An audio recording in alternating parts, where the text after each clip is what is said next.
வேத குலத்தில் பிறந்து நன்றாக வேதத்தை அத்தியனம் பண்ணினவர்கள் பல இஷ்டிகள் பண்ணி சித்த சுத்தியை அடைய வேண்டும். எல்லோரும் பூர்த்தம் செய்து சித்த சுத்தியை அடையலாம். பல யஜ்ஞங்கள் பண்ணுவது, விரதங்கள் இருப்பது, கோபுரம் கட்டுவது என இப்படி இஷ்டாபூர்த்தங்களினால் சரீரத்தை கிருச்சம் பண்ணுகிறது. இவைகள் எல்லாம் முடிவுகள் அல்ல, சித்த அழுக்கை நீக்குவதற்கு வழிகள்தாம். சித்த விருத்தியை, அதாவது சஞ்சலத்தை நீக்குபவை. சித்த அழுக்கு நீங்கி ஏகாகிர சித்தத்தோடு அறியப்பட வேண்டிய மெய்யான ஒரு பொருளை, சத்தான பரம்பொருளை அறிவது என்பதற்கான சாதனங்கள்தாம். முடிந்த முடிவாகிய பரம்பொருளை அறிந்துவிட்டால் இன்னும் ஒன்று வேண்டுமென்று தோன்றாது. இன்னும் ஒன்று வேண்டுமென்று தோன்றிற்றோ, கொஞ்சம் கொஞ்சம் தோன்றினாலும் கூட சுவாமியை அவன் பார்க்கவில்லை என்று பொருள். யம் லப்த்வா சாபரம் லாபம் மன்யதே நாதிகம் ததஹா என்கிற பகவானுடைய வாக்கிலிருந்து ஓர் அடையாளம் நாம் அடைய வேண்டிய பொருளை அடைந்து விட்டோமா என்பதை பார்த்து கொள்ள கிடைக்கிறது. அடைய வேண்டியதை அடைந்துவிட்டால் இன்னொன்று வேண்டுமென்றே தோன்றாதாம். தோன்றிற்றோ, நாம் அதை இன்னும் அடையவில்லை என கண்டு கொள்ளலாம். இன்னும் ஒரு அடையாளம், யஸ்மின் ஸ்திதோ ந துக்கேன குருநாபி விசால்யதே. சித்தமானது எதில் நிலைத்த பின் மிகப்பெரிய துக்கம் வந்தாலும் கொஞ்சம் கூட அசையாமல், கொஞ்சம் கூட ஆடாமல், சலிக்காமல் இருக்கிறதோ, அப்பொழுதும் நாம் அடைய வேண்டிய ஒன்றை அடைந்திருக்கிறோம் என்று தெரிந்து கொள்ளலாம். சித்தம் சலித்தால் அதை இன்னும் அடையவில்லை என்பது அர்த்தம். நமக்கு அநேக துக்கம் வரும். ஊருக்கெல்லாம் அது துக்கம் என்று தோன்றும். நமக்கு துக்கமாக தோன்றாது. தாமரை இலையையும் கழற்கொடியையும் போல துக்கம் கொஞ்சம் கூட அண்டாமல் சதா ஆனந்தமாக, வேறு ஒன்று வேண்டும் என்று கொஞ்சம் கூட தோன்றாமல் உட்கார்ந்து கொண்டிருந்தால் அதற்குத்தான் யோகம் என்று பெயர். தம் வித்யா துக்க சம்யோக வியோகம் யோக சம்ஜிதம். துக்கம் ஒட்டாமல் பிரிக்கப்படுவதை, துக்கத்தின் கூட்டுறவு நீங்குதலை யோகம் என்று குறிப்பிட்டதாக அறிவாய் என்று பகவான் கீதையில் உபதேசம் செய்கிறார். கேட்டை மூட்டை செவ்வாய்க்கிழமை என்று சொல்லுவார்கள். அந்த செவ்வாய்க்கிழமைக்கு மங்களவாரம் என்று பெயர் வைத்திருக்கிற மாதிரி வியோகத்திற்கு யோகம் என்று பெயர் வைத்தார் பகவான். ஒழுங்கினாலும் கட்டுப்பாட்டினாலும் தான் மனதிலுள்ள எல்லா அசுத்தங்களையும் போக்கி மன சஞ்சலத்தை அகற்றி ஏகாகிர சித்த தியான சக்தியை வளர்க்க முடியும்.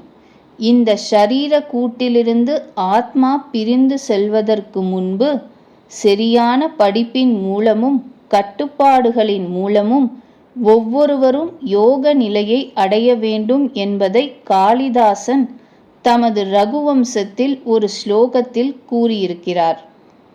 வேதத்தினுடைய பொருள் ராகவன்தான். அந்த ஒரு பொருளை அறிவதற்காகத்தான் இத்தனை சாஸ்திரங்கள், இத்தனை யஜ்ஞங்கள், தபஸ், தியானம் எல்லாம். அந்த ஒரு பொருளை பற்றியே ஏகாகிர சிந்தையுடன் விசாரிக்க வேண்டும் என்றால் சித்த அழுக்கு நீங்க வேண்டும்.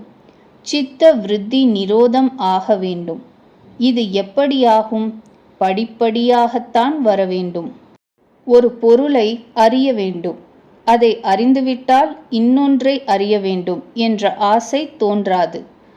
எந்த துக்கம் வந்தாலும் யாரிடத்திலும் கோபம் உண்டாகாது, கருணை உண்டாகும். நமக்கு எது வந்தாலும் வரட்டும், இன்னொரு பிராணிக்கு நம்மால் துக்கம் உண்டாகக்கூடாது என்ற கருணை பிறந்துவிடும். ஈஸ்வரன் லோக சம்ஹாரம் பண்ணுகிற காரியம் கூட பரம காருண்யம் என்று சொல்ல வேண்டும். இந்த பரம கருணை, அதாவது துக்கம் எவ்வளவு வந்தாலும் நம்மிடத்திலே அது ஒட்டாமல் வியோகம் ஆகிவிடுகிற நிலை கொஞ்சம் கொஞ்சமாக வர வேண்டும். இதற்காகத்தான் குழந்தையாக இருக்கிற போதே வேதாத்தியனம் பண்ணுவது, எல்லா வித்தைகளையும் எல்லா சாஸ்திரங்களையும் தெரிந்து கொள்வது. குழந்தைகளாக இருக்கும் பொழுது நல்ல ஆச்சாரியனிடத்தில் நல்ல கல்வியை கற்று சன்மார்க்கத்தில் பிரவேசிக்கும்படியான ஞானத்தை அடைவது முக்கிய கடமை. யவ்வனே விஷயைஷினாம். யவ்வன நிலை வந்தவுடன் வம்சம் நம்மோடு கத்தரித்து விடாமல் இருக்க தர்ம நெறிப்படி ஒரு ஸ்திரீயை மணந்து நல்ல வம்சத்தை விருத்தி பண்ண வேண்டும்.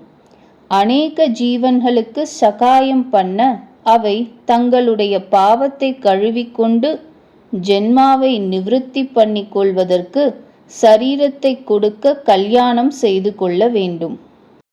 கொஞ்சம் வயசானவுடன் சித்தத்தின் அழுக்கை போக்கிக் கொள்ளவும் அதற்கு எந்த துக்கம் வந்தாலும் அசையாது இருக்கும்படியான ஒரு தன்மையை உண்டாக்குவதற்காகவும் யாகங்கள், ஹோமங்கள், யஜ்ஞங்கள் எல்லாம் பண்ணுவார்கள். இஷ்டாபூர்த்தங்களை செய்வார்கள். ஆசை வராமல், கோபம் வராமல், காமம் வராமல் சித்தத்தை பரிசுத்தப்படுத்திக் கொள்வார்கள். வார்த்தகே முனிவிருத்தீனாம். வார்த்தக்கிய காலத்தில் முனிகள், தபஸ்விகள் இவர்களை அடுத்து உபதேசங்களை பெற்று தபஸ் பண்ண வேண்டும். வேதங்களிலே அறியப்பட வேண்டிய பொருளை அறிந்து கொள்வதற்காகத்தான் சாதனங்களையெல்லாம் மேற்கொள்ள வேண்டும். யோகேனாந்தே தனுத்யஜாம். முடிவில் சரீரத்தை விடுகிற போது யோகத்தோடு விட வேண்டும். கீதையில் பகவான் யோகம் என்றால் வியோகம்தான், அதாவது துக்கம் கொஞ்சம் கூட சேராமல் சதா ஆனந்தமாக இருப்பதுதான் என்று சொல்லியிருக்கிறார். உடம்பை விட்டு பிரிகிற பொழுது அழுது கொண்டு போனால் அழுகிற உடம்புதான் திரும்பவும் வரும். கொஞ்சம் கூட துக்கம் இல்லாமல் ஆனந்தமாக இருக்கிற போதுதான் உடம்பை விட்டு பிரிய வேண்டும். எத்தனையோ விதமான துக்கம் வந்த காலத்திலும் மனம் சலனமடையாமல் ஆனந்தமாக தர்மத்தையே அனுசரித்து கொண்டு ஒருவன் இருந்தான் என்றால் அவன்தான் ராமன். ராமன் என்ற சப்தத்திற்கே ஆனந்தமாக இருப்பவன் என்று அர்த்தம். ராமம் என்றால் ஆனந்தமாக இருப்பது. அதனால்தான் வேதவேத்யே பரே பும்சி, வேதத்தினாலே அறியப்படுகிற பரமபுருஷன், ஜாதே தசரதாத்மஜே, தசரதனுடைய புத்திரனாக தாசரதியாக ஆவிர்பாவம் அடைந்தான். வேதத்திற்கு சரீரியாக இருப்பவன் தசரதனுடைய பிள்ளையாகிய ராமனாக அவதாரம் செய்துவிட்டதனால் வேதங்கள் என்ன செய்தன? வேதஹா பிராச்சேதசாதாசீத் சாக்ஷாத் ராமாயணாத்மனா. வேதங்கள் வால்மீகியின் குழந்தையாக சாக்ஷாத் ராமாயணமாக அவதாரம் செய்துவிட்டன என்று சொல்லியிருக்கிறது. அப்படிப்பட்ட ராமாயணத்தில் என்ன சொல்லியிருக்கிறது? வேதம் தர்மத்தை சொல்கிறது. அந்த தர்மஸ்வரூபிதான் ராமன் என்று சொல்கிறது. ராமன் தர்மஸ்வரூபி என்று எப்படி தெரிகிறது? ராமனுடைய தாய் கௌசல்யா தேவி ராமன் காட்டுக்கு கிளம்பிய போது சொன்ன வாக்கியத்திலிருந்தே அது நன்றாக தெரிகிறது. குழந்தை தாயை விட்டு பிரிகிற போது தாய் குழந்தைக்கு கொஞ்சம் பக்ஷணம் பண்ணி கட்டி கொடுப்பாள். பட்டணம் வருகிற குழந்தைகளுக்கு கிராமத்தில் இருக்கும் தாய்மார்கள் பக்ஷணம் பண்ணி கொடுத்து அனுப்புவார்கள். ராமன் காட்டுக்கு போகிறான். கௌசல்யாதேவி பக்ஷணம் பண்ணி கொடுத்தால் அது அவனுக்கு எத்தனை நாட்களுக்கு வரும்? 14 வருஷம் காட்டில் அவன் இருக்க போகிறானே. இல்லை என்றால் பணம் கொடுத்து அனுப்பலாம். அமெரிக்கா போன்ற இடங்களுக்கு நம் குழந்தைகளை அனுப்பும் பொழுது பணம் கொடுத்து அனுப்புகிறோம். காட்டிலே கடைகண்ணி ஒன்றும் இருக்காது. பணம் கொடுத்து அனுப்பினாலும் ராமன் அந்த பணத்தை காட்டில் வைத்துக்கொண்டு என்ன செய்வான்? அரிசி மூட்டை அனுப்பலாம் என்றால் எத்தனை வருஷத்திற்கு அனுப்புவது? அவன் ஒரே இடத்திலா நிலையாக காட்டில் இருக்கப் போகிறான்? கடைசியில் எதை கொடுத்து அனுப்பினாள் கௌசல்யை? நான் உனக்கு கொடுத்து அனுப்பும் சாமான் இதுதான் என்று ஆசிர்வாதம் பண்ணி அனுப்பினாள். யம் பாலயசி தர்மம் த்வம் திருத்வா ச நியமேன ச சவை ராகவ சார்தூல தர்மஸ்வாமபிரக்ஷது. ராகவா, நீ எந்த தர்மத்தை திருதியோடு தைரியத்தோடு நியமத்தோடு செய்து வருகிறாயோ அந்த தர்மம் உன்னை ரட்சிக்கட்டும் என்று ஆசிர்வாதம் செய்கிறாள். திருதி என்றால் தைரியம். அவன் பரிகாசம் பண்ணுகிறானே என்று கொஞ்சம் கூட மனம் தளர்ந்து போகாமல் யார் பரிகாசம் பண்ணினாலும் பண்ணட்டும் என்ற தைரியத்தோடு இருப்பதை திருதி என்று சொல்வார்கள். சில பேர் இப்படிப்பட்ட தைரியத்தோடு யார் என்ன சொன்னாலும் சொல்லிக் கொள்ளட்டும் என்று தைரியமாக 4 நாட்களுக்கு செய்வார்கள். அப்புறம் அவர்களே விட்டுவிடுவார்கள். ஒரு கட்டுப்பாடோ ஒழுங்கோ இராது. இப்படி செய்வதனாலும் பிரயோஜனம் இல்லை. ராகவன் தர்மத்தை நியமத்தோடு கட்டுப்பாடோடு ஒரு நாள் ஒருவேளை கூட விடாமல் ரட்சித்து வந்தான். மனத்தளர்ச்சி இல்லாமல் செய்து வந்தான். யார் பரிகாசம் பண்ணினாலும் யார் இடைஞ்சல் பண்ணினாலும் பண்ணிக்கொண்டு போகட்டும், அவர்களுக்காக நாம் நம்முடைய தர்மத்தை விடக்கூடாது என்பதாக அந்த தர்மஸ்வரூபி தர்மத்தை ரட்சித்து வந்திருக்கிறான். பித்ருவாக்கிய பரிபாலனம் பண்ண வேண்டும் என்பதான தர்மத்தை ரட்சிப்பதற்காக தன் பிள்ளை காட்டுக்கு புறப்பட்ட போது அங்கே உனக்கு அநேக விதமான ஆபத்துக்கள் வரலாம்.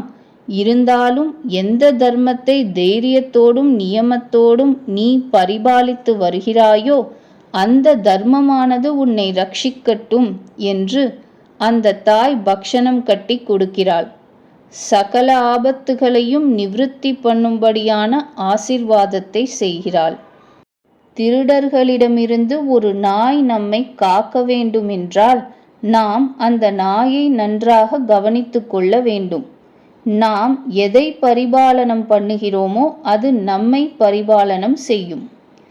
நீ தர்மத்தை பரிபாலனம் பண்ணி வருகிறாய், அது உன்னை பரிபாலனம் செய்யட்டும் என்று பிறர் ராகவனிடத்தில் சொல்வது இருக்கட்டும்.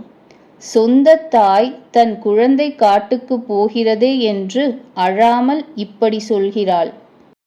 கூட பிறந்த சகோதரனே, அண்ணா, தர்மம் தர்மம் என்று நீ எதை கட்டிக்கொண்டு அலைகிறாயோ அதனால்தான் உனக்கு இத்தனை கஷ்டங்களும் சிரமங்களும் உண்டாகின்றன.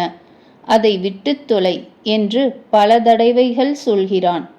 யார் பரிகாசம் பண்ணினாலும் ராகவா, எந்த தர்மத்தை நீ தைரியத்தோடு நியமத்தோடு விடாமல் அனுஷ்டானம் பண்ணி கொண்டு வருகிறாயோ அந்த தர்மமானது உன்னை காப்பாற்றட்டும் என்று அவன் தாய் கௌசல்யாதேவி ஆசிர்வாதம் செய்து அனுப்புகிறாள். தர்மம் தலை காக்கும் என்பார்கள். ராகவன் தைரியத்தோடு நியமத்தோடு பரிபாலனம் பண்ணி வந்த தர்மம்தான் எத்தனையோ ஆபத்துகள் காட்டில் வந்தபோதிலும் கூட அவன் தலையை ரட்சித்தது. ராவணனுக்கு 10 தலைகள் இருந்த போதிலும் அவன் பண்ணி வந்த அதர்மமானது அவனுடைய ஒரு தலையை கூட ரட்சிக்கவில்லை. 10 தலைகளில் ஒன்று கூட இல்லாமல் எல்லாம் போய்விட்டன. வேதோ அகிலோ தர்ம மூலம், வேதமே தர்மத்தை சொல்கிறது என்று வருகிறது. வேதம் பரம்பொருள் ஒன்றைத்தான் குறிக்கிறது என்று வேதத்தின் முடிகளான உபனிஷத்துகள் சொல்கின்றன. வேதத்தினால் அறியப்படுகிற பரம்பொருள்தான், பரம புருஷன்தான் தசரதனுடைய பிள்ளை ஸ்ரீராமனாக அவதாரம் செய்தான் என்று ஒரு ஸ்லோகம் சொல்கிறது. தர்மஸ்வரூபிதான் ராமன் என்பது கௌசல்யாதேவியினுடைய வாக்கியத்திலிருந்து, இராமாயணத்திலேயே வரும்படியான ஸ்லோகத்திலிருந்து நமக்கு தெரிகிறது. இன்னொரு இடத்தில் சொல்கிற போது ராமோ விக்கிரகவான் தர்மஹா என்று வருகிறது. தர்மம் என்பது மனோபாவம். அது ஓர் உருவத்தை எடுத்துக்கொண்டால் எப்படி இருக்குமோ அதுதான் ராமன். கொஞ்சம் கூட தப்பு வழிக்கு போகாமல் ஆபத்து காலத்திலும் தைரியத்தோடு நியமத்தோடு திருதியாக வைத்து கொண்டிருக்கும்படியான ஸ்வரூபத்திற்கே தர்மம் என்று பெயர். அந்த தர்மஸ்வரூபந்தான் ஸ்ரீராமனாக அவதாரம் பண்ணிற்று. வேதத்தினாலே அறியப்படுகிற பொருள் சகல ஜனங்களுடைய கண்களினாலும் பார்க்கப்படுகிற பொருளாக அவதாரம் செய்தது. அப்பொழுது வேதம் இராமாயணமாக அவதாரம் செய்தது. வேதத்தின் பெருமையை சொல்ல முடியாது. எது எது மிக மிக உயர்ந்ததோ அதையெல்லாம் வேதமாகவே சொல்வது வழக்கம். ஆழ்வார் பிரபந்தம் பாடினார். அந்த நூல் வேதம்தான். வேதம் தமிழ் செய்த மாறன் சடகோபன் என்று சொல்கிறார்கள். இதை மட்டம் என்று நினைக்காதே. வேதத்தை தான் தமிழ் பிரபந்தமாக பாடியிருக்கிறார் என்று சொல்வதிலிருந்து வேதம் உயர்ந்தது என்பது தெரிகிறது. உயர்ந்த பொருளை சொல்ல வேதத்தை சொல்லி உயர்த்தி கொள்கிற வழக்கம் இப்படி அநேகம் உண்டு. பாரதத்தை பஞ்சம வேதம் என்று சொல்வார்கள். வேதம் அனந்தம் என்று சொல்லப்படுகிறது. அனந்தமாக இருக்கக்கூடியது எல்லாம் ஒரே பரம்பொருளை உணர்ந்து கொள்ளத்தான். அந்த பரம்பொருளை உணர்ந்து கொண்டவன் எப்படிப்பட்ட துன்பங்கள் வந்தாலும் கொஞ்சம் கூட சிந்தையில் சலனம் இல்லாமல் தர்மத்தையே ரட்சிப்பான்.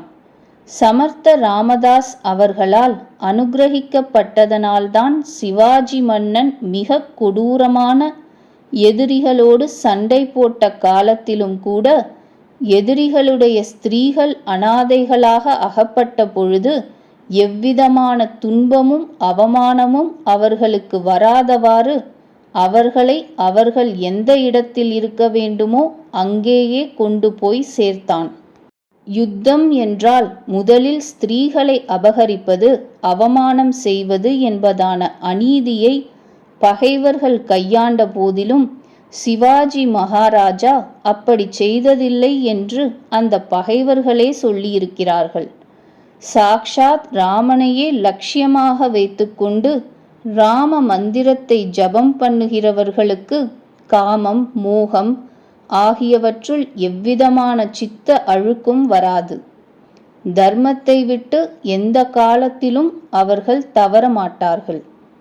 ராம கீர்த்தனம் பண்ணுகிற இடங்களில் எல்லாம் ஆஞ்சநேயர் இருப்பதாக சொல்வதுண்டு.